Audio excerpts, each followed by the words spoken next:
9 పథకాలు మాత్రమే ఉంచి 120 పథకాలు రద్దు చేసేసాడు. ఎస్సీలకి 27 అందులో ఉన్నాయి. మొత్తం అన్ని వర్గాల ప్రజలకి సంక్షేమ పథకాలు రద్దు చేసినట్లు ఉదాహరణకు చెప్పుకుంటే పండగ కానుక లేదు. ఇది సంక్రాంతి వస్తున్న సీజను, సంక్రాంతి కానుక ఇచ్చారు.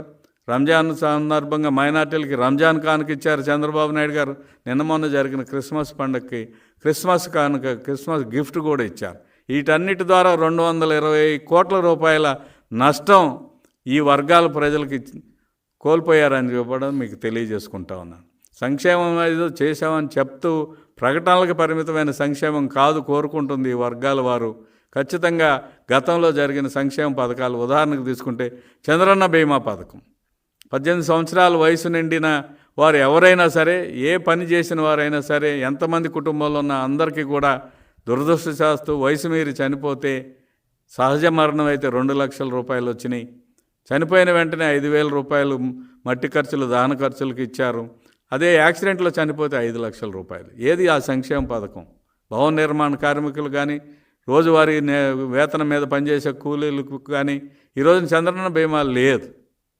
ఇటువంటి పథకాలన్నింటినీ, ప్రజోపకరమైన పథకాలన్నింటినీ రద్దు చేసి అన్నీ కూడా 9 పథకాల్లోనే ఉన్నాయని మాయ చేసే నయవంచనకు గురి చేస్తున్న జగన్మోహన్ రెడ్డి పరిపాలనలోని లోపాలు అన్నింటినీ కూడా మనం గమనించాల్సిన ఆవశ్యకత ఉందని తెలియజేసుకుంటా ఉన్నాను. ఇంకా మైనార్టీల విషయానికి వస్తే వక్ఫ్ బోర్డు ఆస్తులన్నీ కాజేస్తున్నారు. దాదాపు 30,000 ఎకరాలు ఆక్రమణకు గురైనాయి. వైసీపీ నాయకుల యొక్క దౌర్జన్యానికి, ఆక్రమణలకి, కబ్జాలకు గురైంది. దీని కాస్ట్ 40,000 కోట్ల రూపాయలు. 40,000 కోట్ల రూపాయల మైనార్టీల సంపదను దోచుకున్నారు. కర్నూలు అబ్దుల్ సలాం కుటుంబం, నంద్యాల అబ్దుల్ సలాం కుటుంబం ఆత్మహత్య చేసుకున్న పరిస్థితి. అనేక రకాలుగా ఇబ్బందులు పెడతా ఉన్నారు. దుల్హన్ పథకం ఏదైతే ఉందో, మైనార్టీ ఆడబిడ్డల యొక్క పెళ్లిళ్ళ కోసం ఇచ్చిన పెళ్లి కానుక ఏదైతే ఉందో దాన్ని రద్దు చేసి అనేక రకాలైన లింకులు పెట్టి, కండిషన్లు పెట్టి, షరతులు పెట్టి ఆ పథకం అమలు చేస్తానంటే ఆ పథకం అమలుకి అర్హులైన వాళ్ళే లేని పరిస్థితి కనిపిస్తూ ఉన్న సంగతిని మీకు గుర్తు చేస్తున్నాను. మైనార్టీలు వంచనకు గురయ్యారు, ఎస్సీలు వంచనకు గురయ్యారు. ఎస్టీలు అయితే ఇంకా మరి వాళ్ళకి ఏం పథకాలు ఉన్నాయో కూడా ఏం తెలిసి అడిగే పరిస్థితి కూడా లేదు. అటువంటి పరిస్థితులు ఈ రాష్ట్రంలో వీళ్ళందరూ కూడా సామాజిక సాధికార యాత్రని చేస్తూ ఉన్నారు.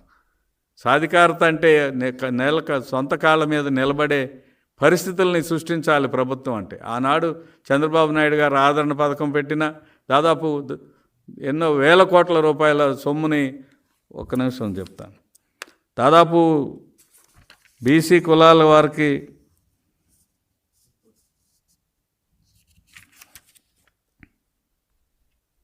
కొన్ని వేల కోట్ల రూపాయలని ఏర్పాటు చేసి వారి ద్వారా స్వయం ఉపాధి పథకాలన్నీ కూడా అమలయ్యేలా చేసిన సంగతిని గుర్తు చేస్తూ ఉన్నాను. ఈ రకంగా మహిళల సంక్షేమం కోసం చంద్రబాబు నాయుడు గారు డ్వాక్రా పథకాన్ని ప్రవేశపెడితే ఆ డ్వాక్రా పథకం ద్వారా ఈ రోజున వాళ్ళని మీటింగులకు రప్పించుకుని వాళ్ళని ఇబ్బంది పెట్టే పరిస్థితే తప్ప ఏమి లేదు. బడుగు బలహీన వర్గాలకు చెందిన మహిళల కోసం 5 లక్షల వరకు 0 వడ్డీ రాయితీ ఇస్తే ఈ రోజున ప్రతి గ్రూపు వద్ద ఆ రోజు 50,000 ప్రతి గ్రూప్కి లబ్ధి కలిగింది. ఈరోజు అటువంటి పథకాలు లేవు. అంతేకాకుండా 10 లక్షలకు పెంచుతానని, పాదయాత్రలో 10 లక్షలు పెంచుతానన్న హామీని తప్పి 3 లక్షలకు కుదించిన సంగతి గుర్తు చేస్తాను. టీడీపీ హయాంలో దాదాపు ఎస్సీ, ఎస్టీ, బీసీ మహిళల అభ్యున్నతికి 800 కోట్ల వడ్డీ లేని రుణాలు ఇస్తే జగన్ రెడ్డి ఒక్క రూపాయి కూడా ఇవ్వలేదు. మహిళా సాధికారత అంటే మరి ఏ రకంగా ఉందో దీన్ని బట్టి మనకు అర్థమవుతుంది. ఆనాడు ఉన్న ప్రభుత్వాలు తీసుకున్న చర్యలకి మెరుగైన సౌకర్యాలు ఏర్పాటు చేయాల్సిన పరిస్థితి నుంచి ఈరోజు అన్నిటినీ తీసివేసి నేను ఇచ్చేదే తీసుకోండి అనే ఒక ఆలోచన విధానం ఏదైతే ఉందో అది చాలా దుర్మార్గం. ప్రతి ఒక్క వర్గం, నేను ఇందాక చెప్పినట్టుగా భవన నిర్మాణ కార్మికులు సంతృప్తిగా లేరు, వాళ్ళపై ఇబ్బందులు పడుతున్నారు. వ్యాపార వర్గాలు ఇబ్బంది పడుతున్నారు. ప్రతి ఒక్క గృహిణి ఇబ్బంది పడుతూ ఉంది. నిత్యావసర వస్తువుల ధరలు పెరిగిపోయి చాలా ఇబ్బంది పడుతున్న సంగతిని మనం అందరం కూడా గమనించాలి. ఈ రకంగా ఆనాడు పాదయాత్రలో అలవిగాని హామీలు అని సంగతి వాళ్ళకి తెలిసే కూడా ఇచ్చాడు. మోసం చేయాలనే ఏకైక లక్ష్యంతోనే ఇటువంటి హామీలు ఇచ్చాడు. అందుకే నేను మొట్టమొదటిసారిగా చెప్పాను, పాదయాత్రలో